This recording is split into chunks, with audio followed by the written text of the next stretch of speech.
il aime le code.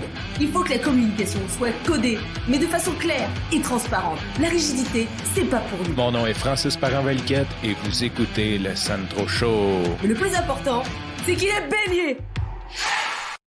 À l'épisode 110, donc l'épisode du 1er janvier 2020, j'ai fait ma liste de mes objectifs et je m'étais dit, je vais me faire juste une courte liste pour avoir plus de chances de réussir mes objectifs, ce qui était une très bonne idée. Donc, je m'étais limité à 6 objectifs. En fait, au début, c'était 5 ou peut-être 4, puis j'ai monté à 6. Et aujourd'hui, comme on est l'avant-dernière journée de 2020, je voulais faire un petit suivi là-dessus. Tu sais que le Sandro Show a aussi un côté archive, donc ça va être important pour moi quand je vais être plus vieux puis que je vais réécouter ça, de voir qu'est-ce que j'ai fait, qu'est-ce que c'était ma vision. Fait que je suis vraiment content. D'ailleurs, là, c'est la première vraie année et c'est tellement cool de réécouter mes objectifs du 1er janvier 2020. Si jamais ça t'intéresse d'écouter ça, c'est celui du 1er janvier 2020. C'est l'épisode 110. Puis, ce qui est le fun d'écouter ça a posteriori, comme cette année, il y a comme une espèce de couche étrange du fait qu'au 1er janvier 2020, je m'attendais à ce que ma vie de l'année soit exactement comme toutes les années, juste comme un an plus vieux, avec, tu sais, comme c'était juste un côté exécution. Donc, on n'avait aucune idée qu'on allait être confiné, qu'il allait avoir le COVID, que tout allait comme être bouleversé, comme dirait l'autre, le deck is on air, comme toutes les pièces, on ne sait pas où ce que ça va retomber.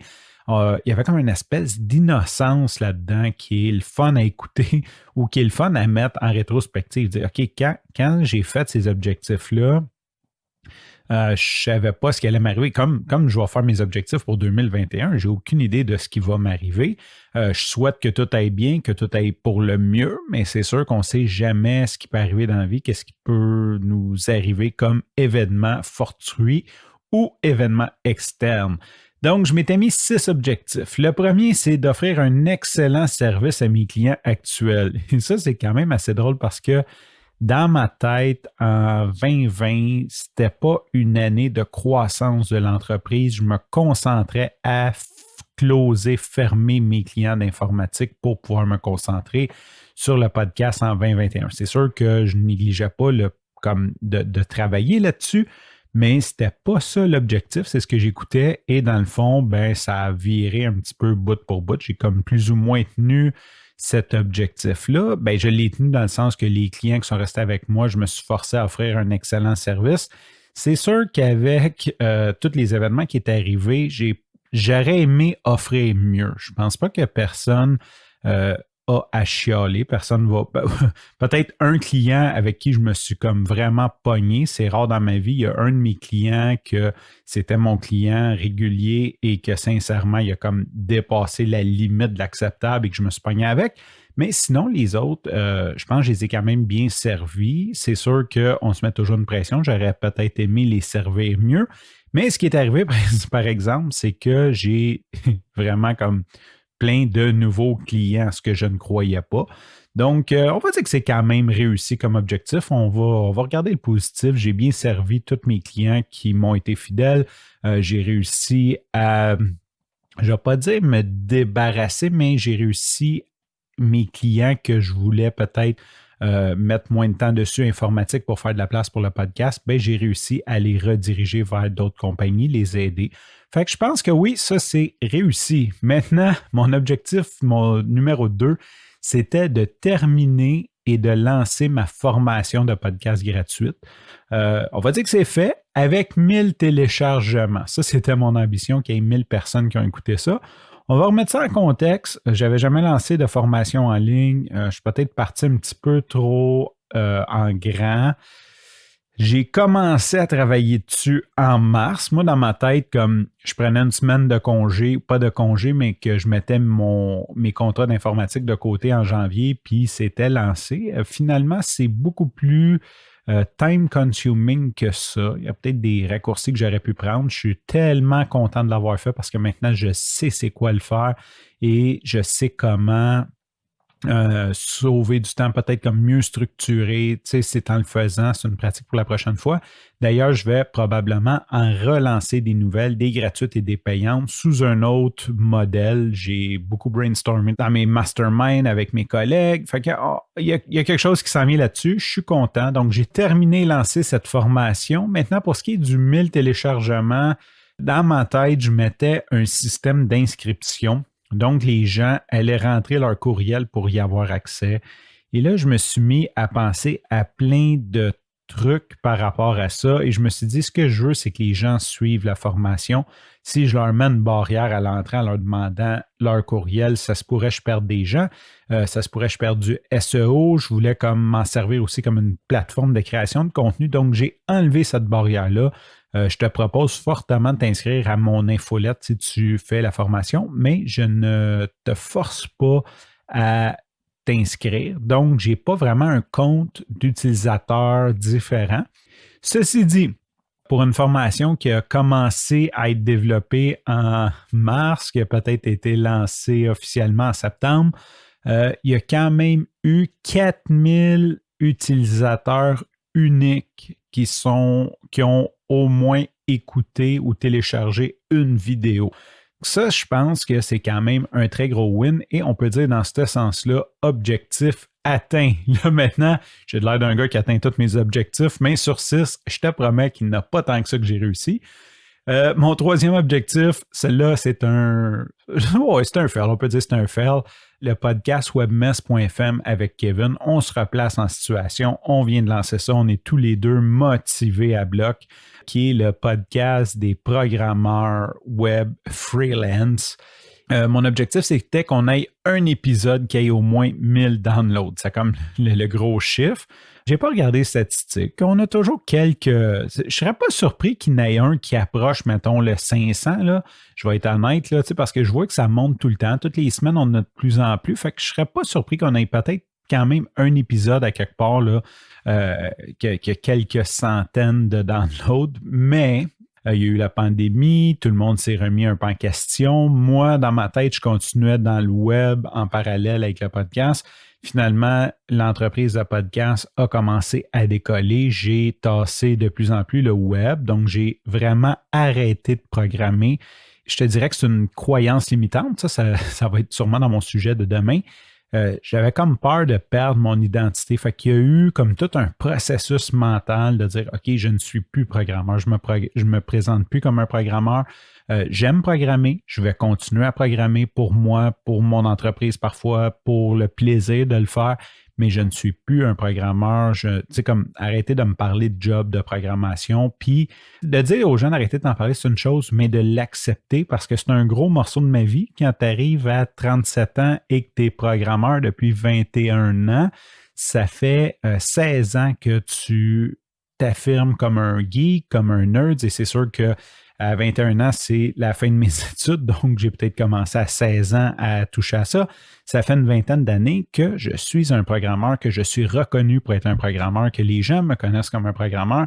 Donc, il y avait un gros deuil à faire, ce que j'ai fait. Donc, je vais dire que c'est un gros win là-dessus. Je suis vraiment, vraiment, vraiment content de ça.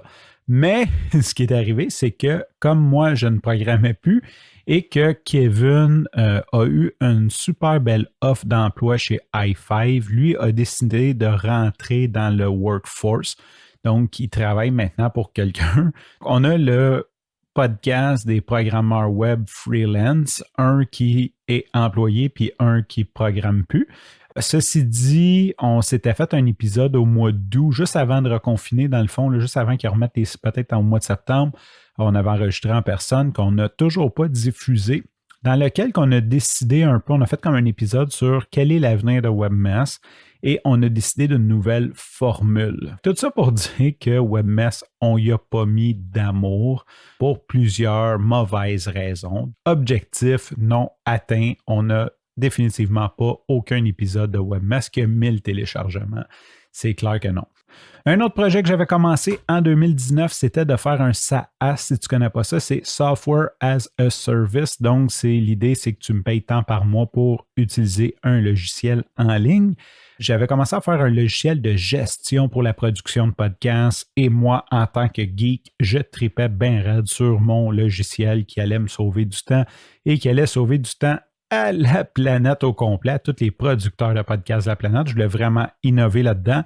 Et l'objectif était de lancer ça en version bêta et d'avoir 50 utilisateurs bêta. Il est arrivé deux choses. De un, j'ai lancé ma version bêta pour moi tout seul. J'ai essayé de rentrer mes clients dessus et je me suis rendu compte que mes clients n'aimaient pas ça. Pour la simple et bonne raison que ça leur créait une friction. Il devait avoir un nouveau mot de passe, il fallait qu'ils rentrent dans un nouveau système, il fallait qu'ils s'habituent à ce système-là. Et pour moi, ça me sauvait beaucoup de temps, ça me permettait de tout organiser, mais mes clients, eux, ils avaient définitivement aucune envie d'aller là-dessus. Et je me suis dit, le logiciel, c'est pas pour moi, c'est pour bien servir mes clients. Donc, j'ai mis ça de côté. J'ai lancé une version bêta, démo, prototype, d'une version tellement plus allégée qui va bien que peut-être je pourrais mettre dans mes objectifs de 2021. Peut-être juste de mettre l'objectif de regarder ce qui serait un SaaS, mais qui facilite tellement la vie des clients. Les clients l'apprécient au bout. Mais tout ça pour dire, objectif totalement pas atteint. J'ai lancé un espèce de prototype pas beaucoup plus évolué que celui de 2019. Clairement, je n'ai aucun utilisateur bêta. Je n'ai mis aucune énergie là-dessus. Objectif non atteint. 5e objectif, 500 épisodes de podcast complétés et lancés. Objectif atteint. Tu écoutes présentement le 474e épisode du Sandro Show, donc il en manque juste 26. Si tu ajoutes à ça mes 12 épisodes de Coureur.io, mes 10-12 épisodes de Webmess, mes 7 épisodes de Techno Balado et j'en passe, plus tous les podcasts que j'ai invités, que j'ai été invité dessus définitivement. J'ai fait plus de 500 épisodes de podcast depuis mon début dans le podcasting, donc ça c'est un gros milestone. Et mon dernier objectif était mon objectif de course.